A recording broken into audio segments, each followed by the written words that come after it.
গত শনিবার অভিনেতা জাহের আলভীর স্ত্রী আফরা ইবনাত খান ইকরা গলায় দড়ি দিয়ে আত্মহত্যা করেছেন। আর এই আত্মহত্যার সময় জাহের আলভী নেপালে শুটিংয়ে ব্যস্ত ছিলেন এবং তার সাথে ছিলেন অভিনেত্রী ইফফাত আরা তিথি। তার আগের দিন অর্থাৎ শুক্রবারে জাহের আলভী তিথির জন্মদিন উপলক্ষে একটি ফেসবুক পোস্ট দেন রাত ৩টা ১৫ মিনিটে। আর পরদিন অর্থাৎ শুক্রবার সকালে তিথি এই পোস্টটি দেখে জাহের আলভীর স্ত্রী ইকরা তিনিও একটি পোস্ট দেন। আর এই দুটি পোস্ট পরস্পর বিরোধী। এই পোস্টটাকে কেন্দ্র করে নেটিজনদের ভিতরে ব্যাপক আলোচনা সমালোচনা হচ্ছে এবং ধারণা করা হচ্ছে নেটিজনদের বক্তব্য সামাজিক যোগাযোগ মাধ্যমে যে ইফফাত আরা তিথির সাথে জাহের আলভীর দীর্ঘদিনের প্রণয় বা প্রেমের গোপন সম্পর্ক ছিল। আর এই সম্পর্কের জেরেই স্বামী স্ত্রীর ভিতরে সম্পর্কটি ভালো যাচ্ছিল না এবং এর প্রেক্ষিতেই জাহের আলীর স্ত্রী ইফরা ইবনাত খান ইকরা আত্মহত্যা করে থাকতে পারেন।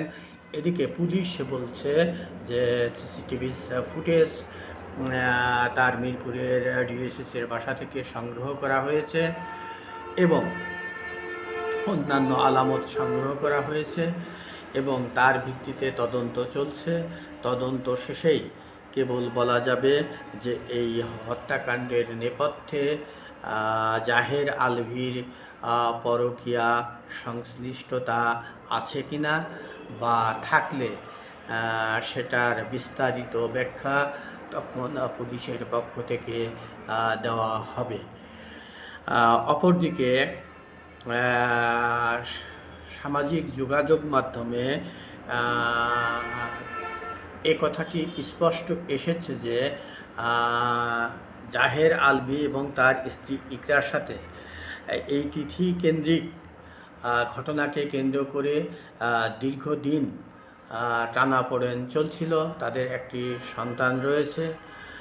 যদিও ইকরার মৃত্যুর পরে জাহের আলভী লিখেছেন, আমি মানসিকভাবে বিপর্যস্ত, যত দ্রুত সম্ভব দেশে এসে বিস্তারিত জানাবো।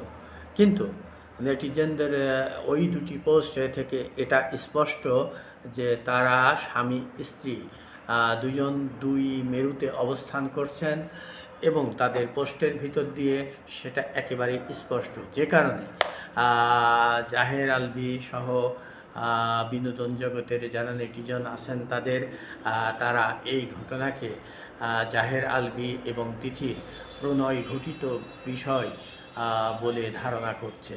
পুলিশি তদন্তের পরেই এ বিষয়টি প্রকৃত অবস্থা জানা যাবে।